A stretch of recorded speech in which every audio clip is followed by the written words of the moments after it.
Assalamualaikum warahmatullahi wabarakatuh. Alhamdulillah kita bertemu kembali dalam kajian Islam dan Sains atau Islam dan ilmu pengetahuan. Puji syukur kita panjatkan kehadirat Allah Subhanahu wa taala atas nikmat sehat, atas karunia yang banyak yang tidak terukur dan tidak dapat dihitung dan tidak dapat dikalkulasikan. Karena Allah Subhanahu wa taala yang Maha Pengasih lagi Maha Penyayang. Salawat dan salam kita haturkan kepada junjungan kita Rasul Nabi besar Muhammad sallallahu alaihi wasallam, kepada keluarganya, kepada sahabat, kepada tabi'in tabi'id, dan kepada umatnya sampai akhir zaman. Atas perjuangannya, atas jasanya, ajarannya sampai kepada kita. Mudah-mudahan kita lebih baik, mudah-mudahan kita berubah ke arah yang lebih baik, mengamalkan ajaran Islam dan meninggalkan segala larangannya. Amin. Adik-adik yang dirahmati Allah Subhanahu wa taala, kajian kita dalam mata kuliah Islam dan Sains atau Islam dan ilmu pengetahuan, kita masuk pada bab yang keempat, kajian yang keempat, yaitu ilmu, agama, dan filsafat. Adik-adik, semoga kita semua dilindungi oleh Allah Subhanahu wa taala atas bencana, atas segala cobaan yang membuat kita belajar dengan sistem yang tidak terduga awalnya. Tetapi ada hikmah yang dapat kita bangun dalam sistem ini, bahwa adik-adik dapat mengulang-ulang kajian ini sampai puas, dan barangkali nanti adik-adik dapat memahami, dapat menangkap, kemudian kita bisa berdiskusi bersama dengan teman, dengan sahabat di kolom-kolom yang sudah disediakan. Adik-adik, bahasan kita hari ini adalah ilmu, agama, dan filsafat. Barangkali nanti kita akan coba membandingkan antara ilmu, agama, dan filsafat dari sisi-sisi akademis. Adik-adik yang dimuliakan Allah, yang dirahmati Allah, ilmu, agama, dan filsafat adalah sebuah realitas yang ada pada kehidupan kita. Kehadirannya telah memberi pengaruh bagi kehidupan manusia, positif atau negatif, tergantung kita memberdayakannya, tergantung pada kualitas dari ketiganya. Dalam perjalanan sejarahnya, ada saat-saat di mana ketiganya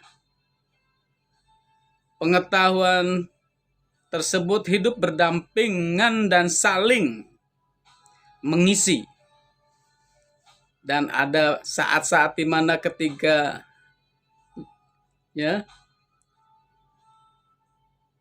pengetahuan tersebut saling bertentangan dan bertolak belakang yang berakibat pada kemunduran kebudayaan. dan peradaban umat manusia. Ilmu mencurigai bahkan membenci agama itu pernah terjadi.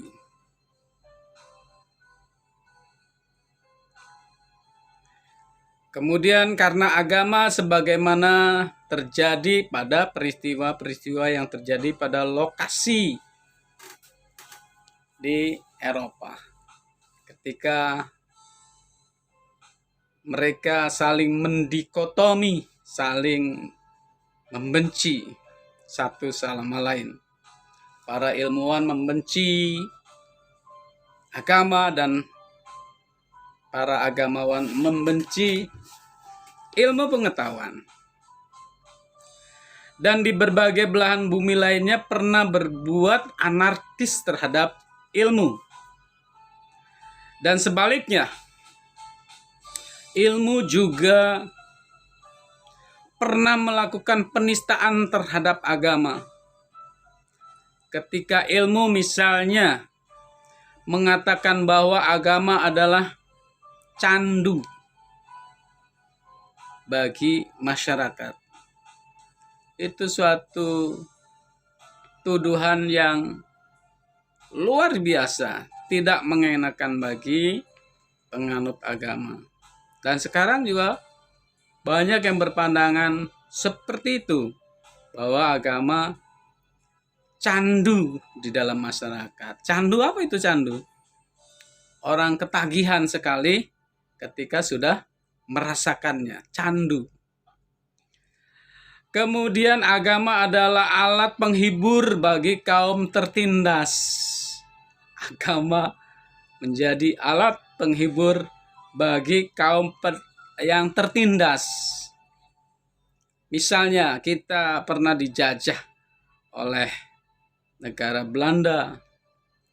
Solusi satu-satu yang mendekatkan diri kita adalah pada agama. Dan itu dikatakan bahwa agama alat penghibur bagi kaum tertindas. Dan agama adalah alat penyebab kemunduran peradaban. Ini harus dibantah adik-adik. Dari orang-orang yang memiliki religius, agama yang baik, tentu harus dibantah. Dan ini pernah terjadi. Bahwa pandangan-pandangan paradigma seperti ini pernah terjadi dan mungkin akan terjadi sampai hari kiamat nanti. Makanya kita harus menjawab bahwa itu semua tidak benar. Demikian halnya hubungan agama dan filsafat pernah mengalami nasib yang sama dengan ilmu. Ada saatnya di mana agama dan filsafat hidup berdampingan dan bersahabat yang berdampak pada kemajuan sebagaimana yang terjadi di zaman klasik Islam. Di zaman ketika Islam jaya, di zaman ketika Islam banyak menerjemahkan, banyak mengembangkan filsafat-filsafat ilmu yang pada saat itu belum dapat direalisasikan pada zaman itu. Nah, Islam mengembangkan filsafat-filsafat ilmu yang berasal dari Romawi, Yunani, dan Persia.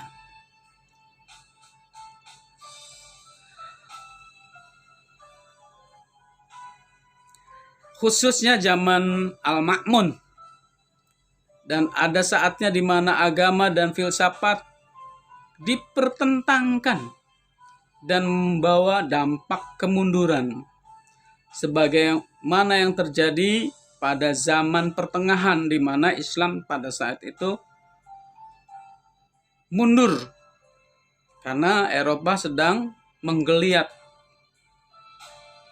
memiliki kiroh mengembangkan ilmu pengetahuan yang sudah dikembangkan di dunia Islam. Jadi uraian pada bab ini akan menjelaskan jati diri agama, akan menjelaskan jati diri ilmu, akan menjelaskan jati diri filsafat, titik perbedaan dan persamaannya, serta kerjasama yang dilakukan antara ketiganya, yang dapat dilakukan antara ketiganya. Kajian ini dengan menggunakan perspektif Al-Quran dan Sunnah sebagai rujukan utamanya. Jadi kita akan mengkaji agama, filsafat, dan ilmu pengetahuan. Pada bagian A kita akan membahas ilmu pengetahuan dan ciri-cirinya, identitas ilmu pengetahuan dan ciri-cirinya. Kosakata ilmu sudah sangat populer, terutama di kalangan kaum terpelajar atau akademisi, namun sulit untuk didefinisikan. Jadi, mengapa sebabnya sulit didefinisikan? Definisi tentang ilmu yang dikemukakan oleh seorang ahli belum tentu dapat diterima oleh ahli yang lain. Mereka saling mendikotomi, mereka saling mengklaim bahwa pendapatnya lah yang paling benar. Jadi, disinilah barangkali letak daripada kesulitan dalam mendefinisikan ilmu pengetahuan yang dapat diterima secara umum. Hal yang demikian terjadi karena banyaknya segi yang terkait dengan ilmu yang sulit dimasukkan ke dalam definisi tersebut. Kenapa? Seperti di sini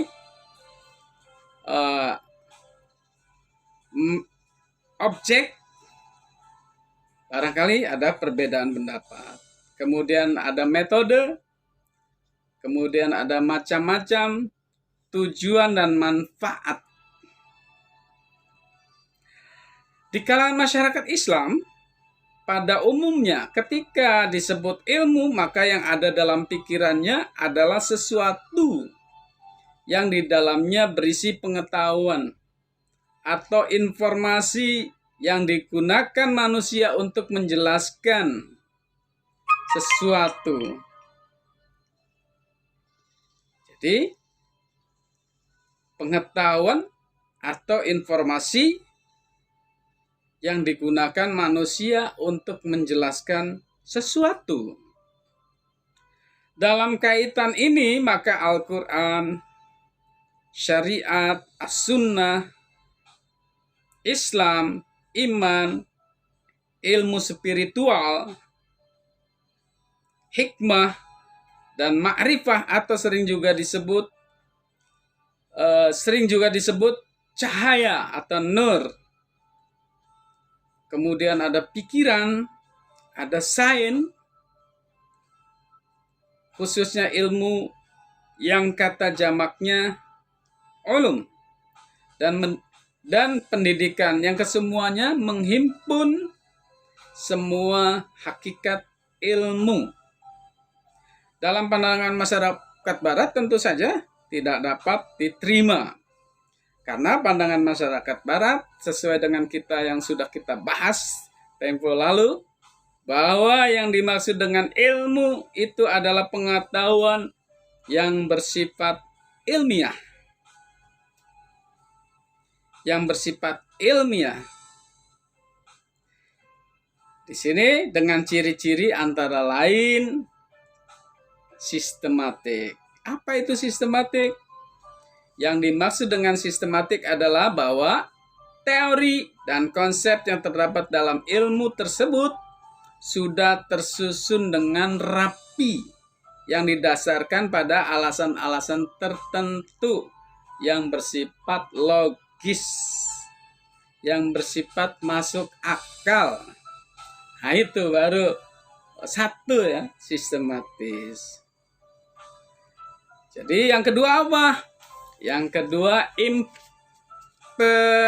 empiristik. Kemudian positivistik dan rasional. Apa maksudnya? Yang dimaksud dengan empiristik adalah bahwa isi dari ilmu pengetahuan merupakan hal-hal yang tampak oleh indera penglihatan. Yakni yang pertama dapat dilihat, dapat diraba, dapat didokumentasikan di foto, dapat diukur, dapat dihitung, dapat direkam, dan sebagainya dengan menggunakan panca indera. Penglihatan, perabaan, pendengaran, ya itu, rasa, itu empiristik, positivistik, dan rasional. Jadi itu. Oleh karena itu, ilmu pengetahuan harus merupakan hasil penelitian dan menggunakan observasi dan eksperimen. Kemudian selanjutnya, ini ada terikat hukum sebab akibat atau kausalitas. Apa maksudnya ini? Yang dimaksud dengan hukum sebab akibat atau kausalitas adalah adanya dua variabel yang memiliki hubungan sebab akibat.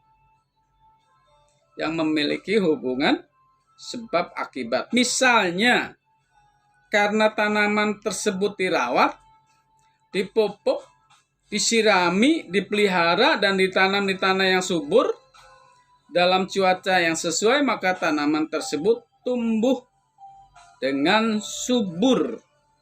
Nah, itu. Atau karena air dipanaskan maka akan mendidih. Jadi ada sebab akibat. Dan karena didinginkan maka air akan cenderung membeku. Itu adalah contoh daripada sebab akibat. Kemudian verifikatif yang keempat. Yang dimaksud dengan verifikatif adalah bahwa ilmu pengetahuan tersebut dapat diuji dan divalidasi kebenarannya oleh siapapun dan hasilnya tetap sama. Jadi tetap sama oleh siapapun diteliti, maka hasilnya akan menghasilkan sesuatu hal yang sama, ya. Jadi itu tetap ajeg, tetap konstan. Walaupun itu akan dikaji berulang-ulang, namun hasilnya tetap sama. Yang kelima, objektif. Artinya yang dimaksud dengan objektif dapat berarti apa yang dinyatakan dalam teori sesuai dengan fakta dan data yang ada di lapangan. Misalnya dikatakan bahwa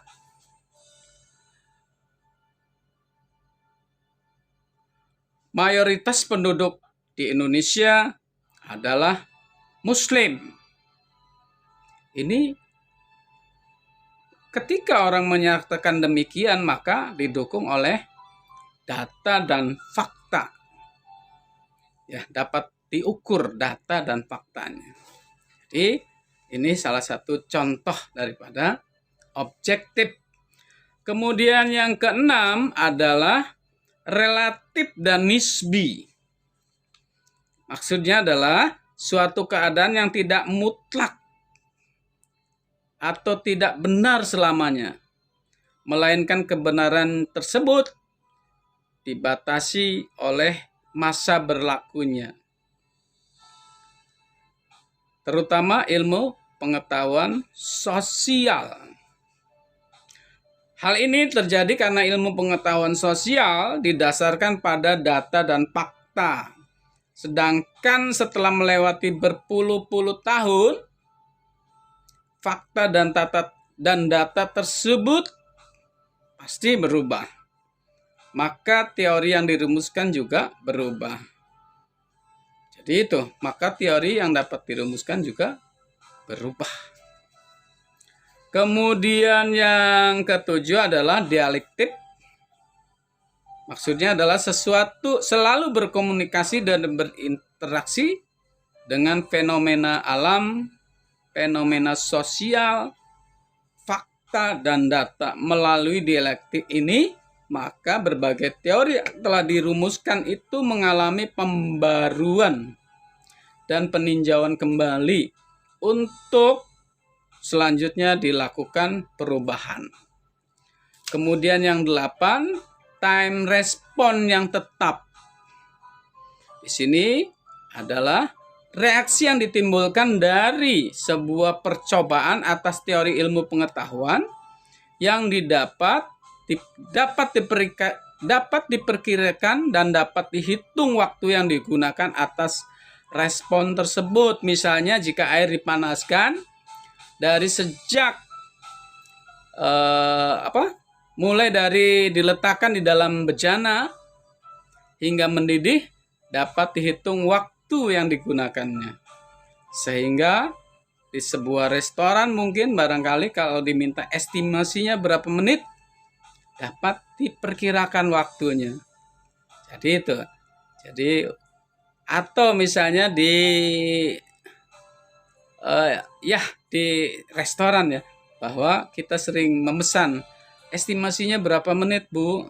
Nah itu barangkali nanti dijawab 30 menit. Nah itu adalah time response yang tetap. Kemudian koheren adalah pandangan barat terhadap ilmu pengetahuan ada yang sejalan dengan pandangan Islam. Namun ada pula yang tidak sejalan dengan ciri-ciri sebagai berikut. Pertama, jika di barat memandang ilmu terbatas pada ilmu yang dihasilkan melalui tentang gejala alam, sebagaimana ciri-cirinya tersebut di atas, maka Islam memandang bahwa ilmu itu mencakup semua ilmu, baik yang bersifat berbasis pada gejala alam, fenomena sosial, wahyu, intuisi, dan hasil kajian akal pikiran. Itu termasuk pada ilmu. Masyarakat barat melihat bahwa ilmu pengetahuan terbatas pada hasil terhadap kajian alam jagat raya.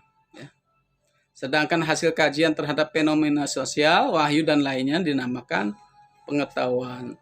Yang kedua, barat memandang bahwa ilmu pengetahuan atau pengetahuan ilmiah adalah pengetahuan yang dibangun berdasarkan riset empirik, yakni observasi, eksperimen, dan rasional. Sedangkan dalam Islam, ilmu pengetahuan selain yang dibangun berdasarkan riset empirik, juga yang dibangun berdasarkan riset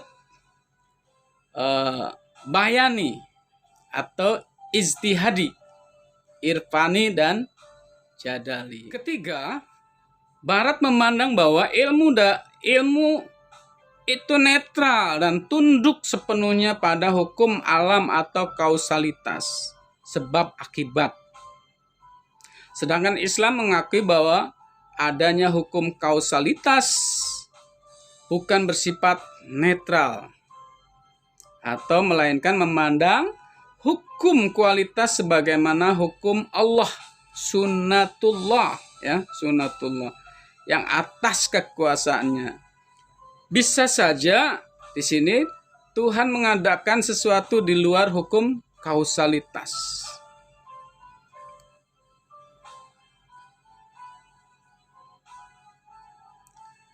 Yang keempat di sini, dalam pandangan barat, ilmu pengetahuan jangkauannya terbatas pada wilayah yang empirik dan rasional.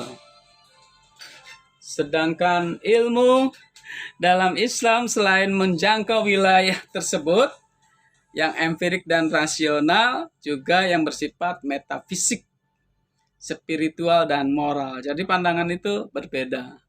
Jadi itulah yang kelima ini, bahwa dalam mengembangkan ilmu pengetahuan, barat hanya menggunakan panca indera dan akal. Sedangkan dalam Islam, selain menggunakan panca indera dan akal, juga menggunakan wahyu dan intuisi. Nah itu luar biasa perbedaan pandangan ilmu pengetahuan dari kacamata Barat dan Islam yang sudah kita bahas sebelumnya. Di bab-bab sebelumnya juga sudah kita bahas bagaimana paradigma Barat dan Islam dalam memandang ilmu pengetahuan. Barangkali adik-adik sudah mulai terbuka dan paham perbedaan tersebut. Kita beranjak pada filsafat dan ciri-cirinya. Barusan kita membahas masalah ilmu pengetahuan dan ciri-cirinya. Di sini filsafat dan ciri-cirinya secara harfiah. Filsafat berarti mencari kebenaran dengan cara berpikir dan bertanya terus-menerus tentang segala hal mulai dari yang kecil hingga yang besar. Di sini dikatakan oleh Amsal Bakhtiar misalnya menyebutkan 11 hal yang dibahas dalam filsafat, yaitu emanasi, jiwa atau roh, akal, kemudian teori kenabian, eskatologi,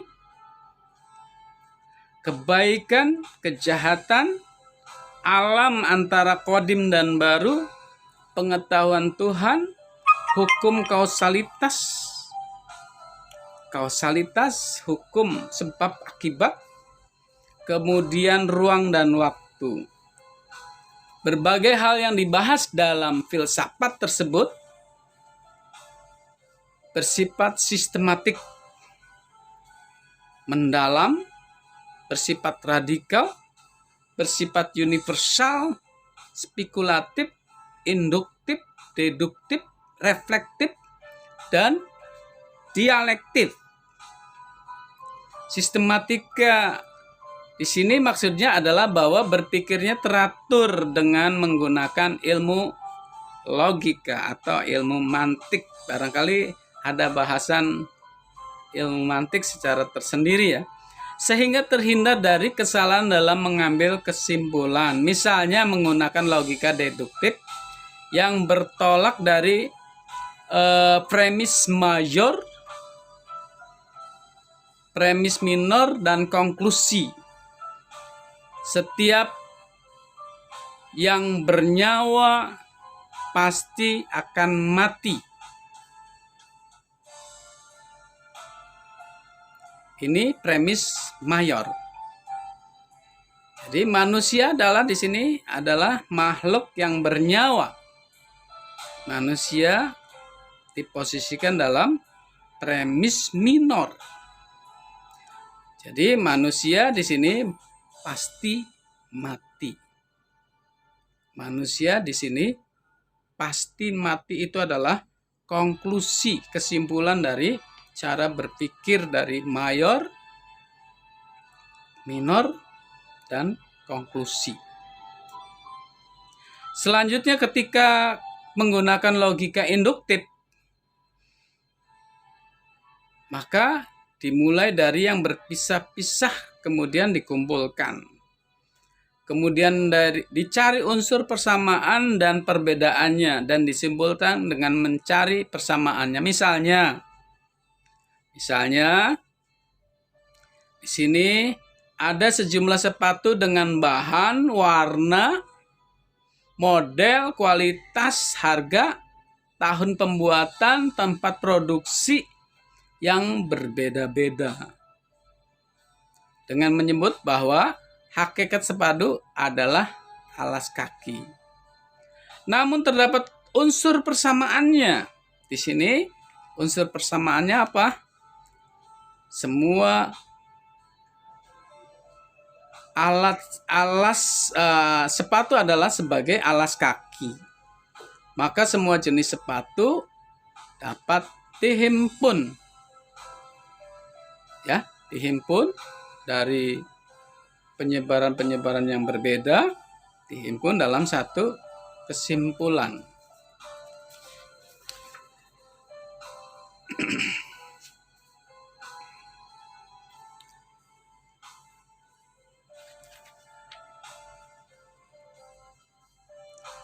Dengan memperhatikan karakter filsafat tersebut, maka dapat dikatakan bahwa inti dari filsafat adalah menemukan kebenaran.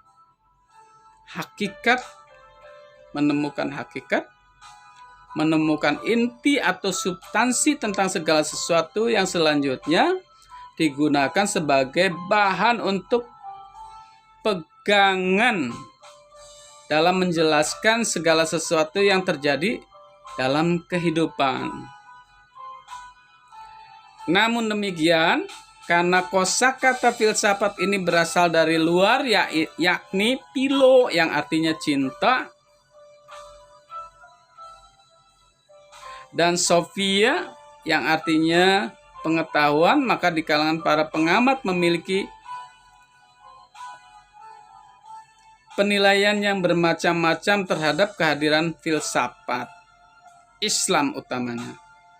Sebagian ada yang merendahkan dengan mengatakan bahwa filsafat dalam Islam itu hanya menjiplak filsafat dari Yunani. Kita tidak membantah itu, karena ketika para pemikir Islam mengembangkan, itu pengembangannya dari filsafat Yunani. Jadi ketika menerapkan dalam filsafat Islam tentu saja berangkat daripada pemikiran para filsafat Yunani. Dan ada pula yang menilai bahwa sesungguhnya pada mulanya filsafat Islam itu dipicu dari luar. Namun dalam perkembangan berikutnya memiliki ciri-ciri karakter dan ruang lingkup yang berbeda dengan karakter filsafat Yunani.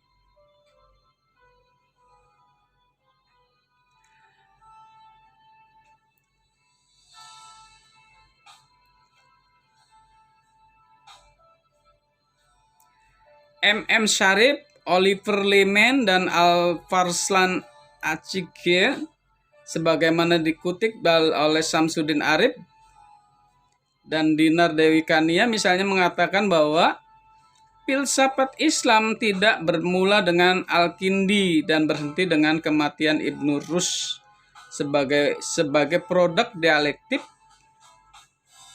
sebagai produk dialektika unsur-unsur internal umat Islam itu sendiri. Bangunan filsafat Islam dapat ditemukan fondasinya dalam kitab suci Al-Quran yang menduduki posisi sentral dalam kehidupan spiritual, kehidupan intelektual kaum muslim. Di sini filsafat Islam adalah nama generik keseluruhan pemikiran yang lahir dan berkembang dalam lingkup peradaban Islam. Terlepas apakah mereka yang punya andil berbangsa Arab maupun non-Arab, Muslim maupun non-Muslim, hidup di Timur Tengah ataupun bukan, berbahasa Arab, Persia, Ibrani, Turki ataupun Melayu sebagai mediumnya sejak zaman dahulu sampai sekarang. Pada kajian agama dan ciri-cirinya terdapat berbagai teori tentang agama, asal-usul kata agama. Sudah kita bahas beberapa hari yang lalu. Ada teori yang mengatakan berasal dari kata din, yang dalam bahasa Semit berarti undang-undang atau hukum. Atau dalam bahasa Arab yang mengandung arti menguasai, menundukkan, patuh, utang, balasan, dan kebiasaan. Sudah kita bahas. Menguasai, bahwa agama itu mengandung arti menguasai. Kemudian menundukkan semua hati pemeluknya. Menundukkan semua pemikiran pemeluknya. Patuh. Agama membuat pemeluknya menjadi patuh. Utang. agama seperti utang. Kalau kita sudah melaksanakan, maka kita berpendapat sudah membayar lunas utang. Kemudian ada balasan, pandangan tentang balasan. Di sini bahwa dalam bahasa Eropa untuk menunjukkan agama digunakan kata religi yang berarti mengikat. Artinya agama mengikat pemeluknya, terikat dalam aturan-aturan agama pemeluk. Jadi pemeluknya terikat. Dan agama dari bahasa Sanskerta Sanskrit yang berarti tidak dan gam pergi yang berarti tidak pergi. Pemeluknya tidak pergi, tidak keluar dari aturan-aturan agamanya, ya. Tetap di tempat dan diwarisi turun temurun. Dari pengertian kebahasaan ini tampak isi dari fungsi dan sifat dari agama. Isi dari agama adalah undang-undang atau hukum. Fungsinya di sini menguasai, menundukkan, membuat orang agar patuh, kemudian membuat orang berhutang, kemudian memberikan balasan dan membiasakan kebiasaan. Adapun sifatnya yang abadi diwarisi atau turun-temurun. Jadi agama itu diwarisi kepada generasi selanjutnya ya. Generasi turun-temurun. Sifat agama yang tetap hidup ini oleh para ulama dan para sarjana dihubungkan dengan fitrah manusia itu sendiri. Kita sudah bahas bahwa manusia itu memiliki fitrah agama. Barangkali bahasan itu kita sudah bahas di metodologi studi Islam, bahwa fitrah manusia itu sesungguhnya sudah memiliki keinginan untuk beragama. Di sini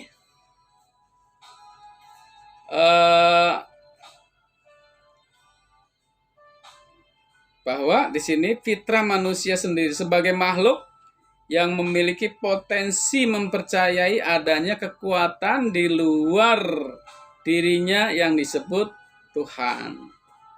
Barangkali agama lain ada yang mempercayai tentang dewa atau sebutan lainnya.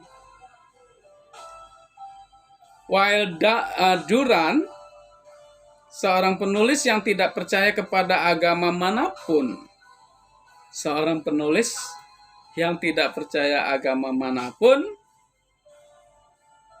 sebagaimana dikutip oleh Murtado Mutahari misalnya mengatakan agama memiliki 100 jiwa, 100 nyawa. Segala sesuatu bila telah dibunuh, bila telah dimusnahkan,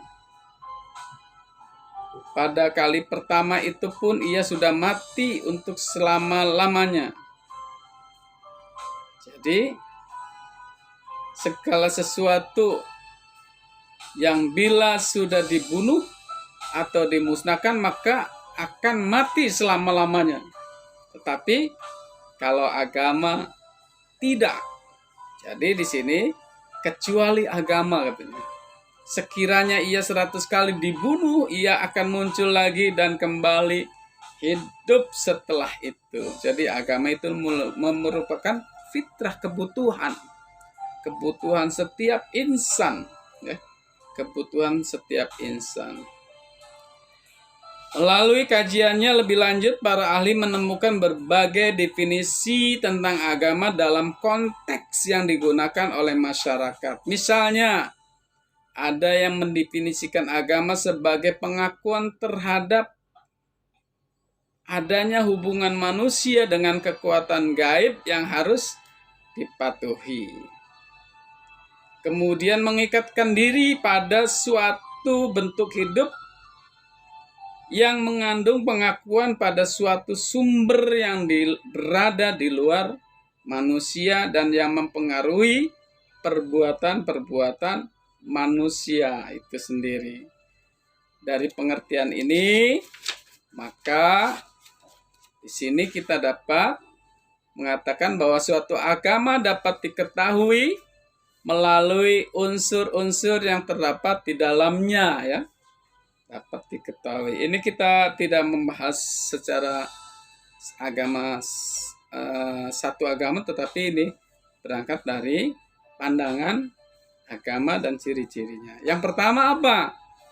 Di sini kekuatan gaib yang memiliki kekuatan lebih besar dan dijadikan sebagai tempat memohon pertolongan, dan karenanya harus dilakukan hubungan yang baik dengannya. Kekuatan gaib itu tersebut bisa diberi nama Tuhan, dewa, dan sebagainya. Tentu kita mengakui Allah Subhanahu wa Ta'ala. Yang kedua, keyakinan bahwa kesejahteraan hidup manusia di dunia dan akhirat tergantung pada hubungan yang baik dengan kekuatan gaib tersebut. Yang ketiga, respon yang bersifat emosional dari manusia yang dapat mengambil bentuk rasa takut seperti yang terdapat pada agama primitif, atau rasa cinta seperti yang terdapat pada agama monoteisme. Kemudian yang keempat, paham adanya yang kudus dan suci dalam bentuk kekuatan gaib. Adanya kitab suci, adanya tempat ibadah, dan sebagainya. Selanjutnya, terdapat agama yang bersifat samawi. Agama yang melalui wahyu karena iman kita mempercayainya. Ya, ini agama yang diturunkan dari langit, barangkali posisi atas Allah, yaitu agama Islam, agama Yahudi, agama Nasrani, dan ada agama yang bersifat ardi, bumi, hasil karya pemikiran seseorang, yakni agama yang merupakan hasil pengalaman batin dan renungan seorang tokoh, seperti agama Majusi, agama Hindu, agama Buddha, agama Sikh, dan Konghucu. Jadi di sini agama samawi merupakan undang-undang dari Tuhan yang mendorong orang berakal agar dengan usahanya sendiri ia memilihnya guna untuk kebahagiaan hidupnya di dunia dan akhirat. Islam sebagai salah satu dari agama samawi bertujuan untuk memelihara jiwa atau nyawa. Di sini hifdun nafs, memelihara akal, hifdu akal, dan memelihara agama, hifduddin, memelihara hifdu mal, dan memelihara keturunan, hifdun nas, an-nas, dalam rangka memelihara jiwa. Agama berisi ajaran yang melarang seseorang membunuh atau menghilangkan nyawa orang lain, menyakiti, menzalimi, berbuat zalim, menyiksa, dan sebagainya. Jadi itu masuk dalam kaitan-kaitan agama yang bersifat hukum dan aturan. Bersifat hukum dan aturan. Jadi di sini dikatakan banyak hal terkait dengan agama itu sendiri, ciri-cirinya. Kita lanjut pada persamaan dan perbedaannya antara ilmu dan filsafat. Persamaan antara ilmu dan filsafat antara lain terjadi pada hal-hal sebagai berikut. Pertama, dari segi tujuannya. Ilmu dan filsafat sama-sama mencari kebenaran, yakni sesuatu yang dapat diterima oleh akal pikiran. Itu yang pertama. Jadi ilmu sama-sama yang dapat diterima oleh akal pikiran. Nah itu, bahwa ini sesuai dengan paradigma pandangan barat, bahwa ilmu itu harus diterima oleh akal pikiran. Yang kedua, ilmu dan filsafat sama-sama produk pemikiran manusia. Ilmu dan filsafat sama-sama produk pemikiran manusia. Kalau kita kaji bahwa manusia yang menciptakan Allah atau Tuhan, kalau dihubungkan ke situ bahwa akal dan pikiran adalah ciptaan Allah, karena manusia adalah ciptaan Allah, maka ilmu itu adalah kita sandarkan pada ciptaan Allah. Tapi dalam pandangan barat kan berbeda, bahwa kita melepaskan diri untuk mengembangkan ilmu pengetahuan, melepaskan diri dari paradigma agama, harus melepaskan diri dari paradigma religius. Jadi mereka hanya menggunakan akal pikiran, sehingga yang tidak dapat dijangkau oleh akal pikiran bagi mereka adalah bukan ilmu pengetahuan. Yang ketiga, ilmu dan filsafat bersifat relatif dan dapat berubah sesuai dengan perkembangan zaman, sesuai dengan penemuan-penemuan yang baru.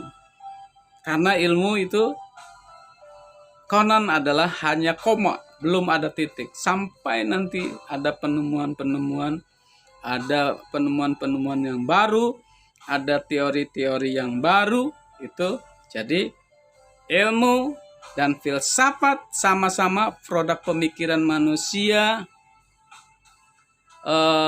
yang bersifat relatif dan dapat berubah.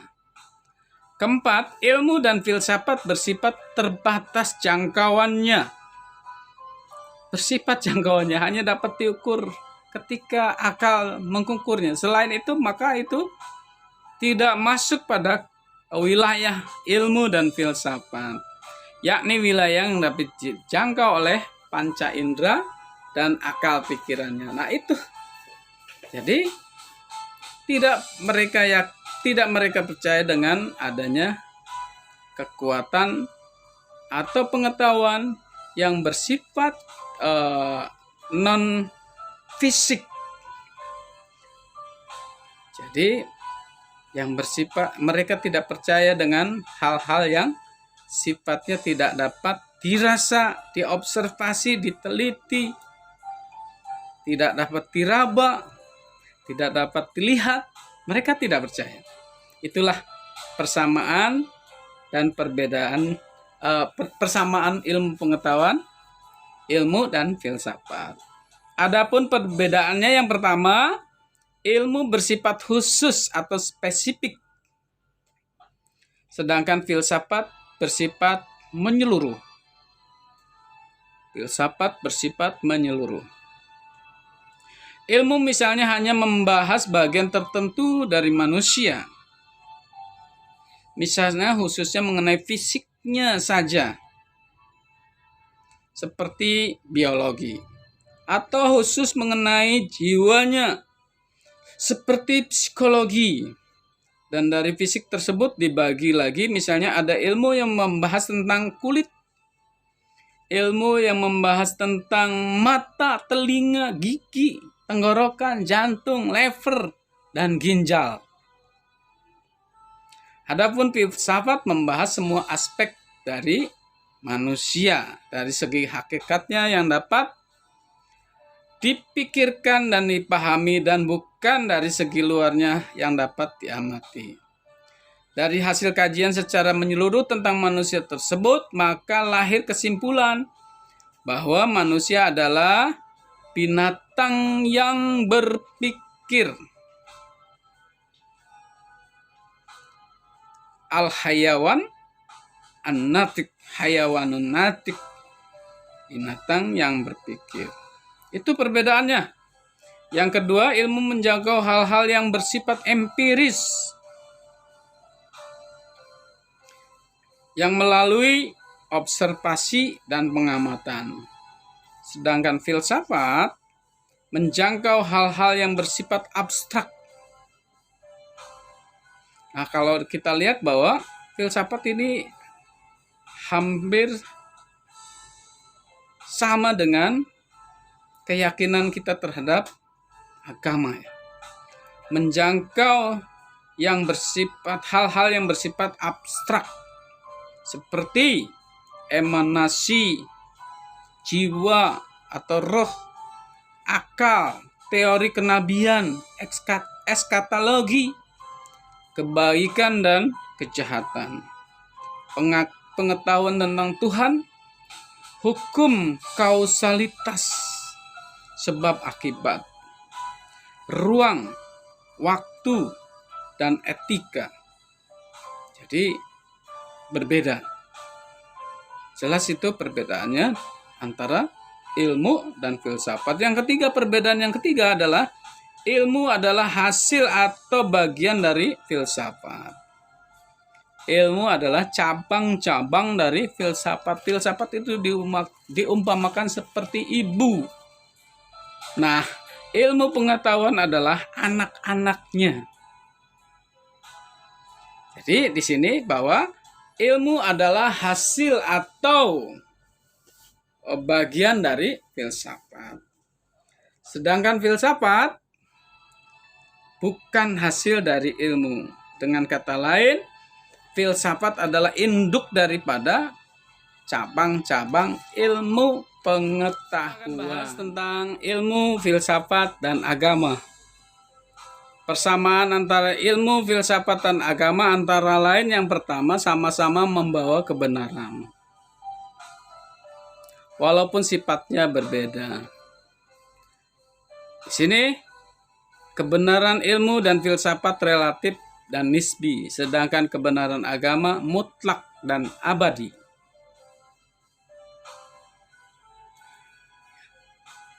Karena itu, jika kebenaran ilmu dan filsafat dengan kebenaran agama yang berbeda, maka yang dimenangkan adalah kebenaran agama. Agama pada prinsipnya adalah kebenaran dalam rangka rahmatan lil alamin, kebenaran di dunia, dan keyakinan akan kebenaran di akhirat. Tentu ilmu tidak menjangkau seperti ini. Yang kedua, sama-sama membawa kebaikan bagi umat manusia. Ilmu menghasilkan teknologi yang memberi kemudahan pada manusia. Ilmu adalah yang melahirkan teknologi. Tetapi ilmu untuk kebenaran. Ada juga barangkali teknologi juga untuk manusia, digunakan oleh manusia-manusia yang jahat. Ya, digunakan oleh manusia-manusia jahat untuk berbuat kejahatan. Awalnya ilmu pengetahuan adalah sama-sama mutlak, artinya sama-sama menggapai kebenaran. Ketika ilmu itu dituangkan ke dalam teknologi, bisa saja diselewengkan oleh orang-orang yang memiliki karakter jahat.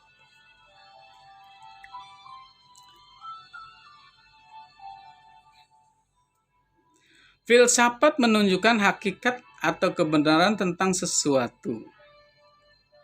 Filsafat adalah menunjukkan hakikat atau kebenaran tentang sesuatu. Dari hal yang kecil sampai pada pemikiran-pemikiran atas jawaban-jawaban ada hal-hal yang secara detail. Sementara agama membimbing manusia agar hidup lurus. Ilmu pengetahuan kalau dipegang oleh orang-orang yang memiliki jiwa religius, jiwa-jiwa yang beriman dan baik, tentu saja akan dimaksimalkan semaksimal mungkin untuk kebaikan-kebaikan di dunia. Teknologi adalah sebuah penemuan untuk memudahkan atau sebagai fasilitas kemudahan-kemudahan bagi masyarakat dunia, sehingga kita sekarang mengenal dengan kemudahan-kemudahan hasil daripada teknologi seperti mobil, kereta api, pesawat, telepon, handphone. Itu adalah salah satu bentuk daripada hasil teknologi.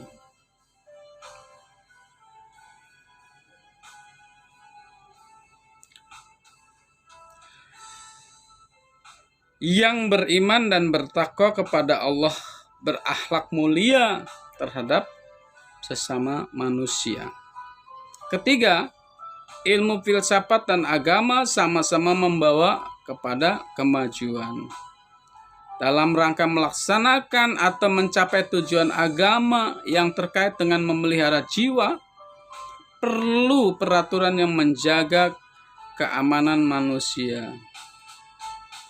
Mendirikan rumah sakit, kemudian komunitas dokter, memproduksi obat-obatan, penegakan hak asasi manusia, menyiapkan aparat keamanan, dan sebagainya. Jadi tujuan daripada ilmu pengetahuan awalnya adalah untuk kebenaran, kemudian melahirkan teknologi untuk memfasilitasi kehidupan manusia, masyarakat dunia. Kemudian agama menuntun agar kita selalu hidup pada jalan yang lurus, bertakwa, dan bertanggung jawab. Jadi adik-adik, hari ini kita membahas kaitannya dengan ilmu dan sains atau ilmu dan ilmu agama Islam dan sains atau Islam dan ilmu pengetahuan yang dikaji dalam kajian hari ini adalah mengenai ilmu, filsafat, dan agama. Kita bandingkan semuanya dan ada satu visi yang sama-sama memiliki persamaan adalah bahwa ketiganya ilmu, filsafat, dan agama adalah untuk menegakkan kebenaran. Untuk menegakkan kebenaran, untuk memudahkan fasilitas hidup manusia yang dilahirkan dari teknologi. Kemudian tanggung jawab terhadap kebenaran ilmu pengetahuan itu idealisnya dipegang oleh orang-orang yang memiliki jiwa religius yang mengakui kebenaran agama. Karena orang-orang yang memiliki jiwa religius akan lebih bertanggung jawab untuk kemaslahatan di dunia dan di akhirat. Adik-adik, barangkali pertemuan kita kali ini cukup di sini. Dan adik-adik, kita harus membangun komunikasi antara teman-teman sesama yang mengkaji bahasan ini untuk dalam rangka menciptakan pendapat, berdiskusi, bertanya, atau langsung menjawab pertanyaan teman-teman. Kita bangun itu supaya eh, perkembangan pemikiran kita semakin bagus karena kita sekarang sudah berada di perguruan. Temu kembali pada kesempatan lain apabila ada hal-hal yang kiranya kesalahan terhadap sumbernya dari Bapak, pemikiran dari Bapak, maka harus dikritik. Dan Bapak minta maaf apabila ada informasi yang sekiranya tidak benar. Bapak minta maaf, mohon maaf lahir dan batin. Assalamualaikum warahmatullahi wabarakatuh.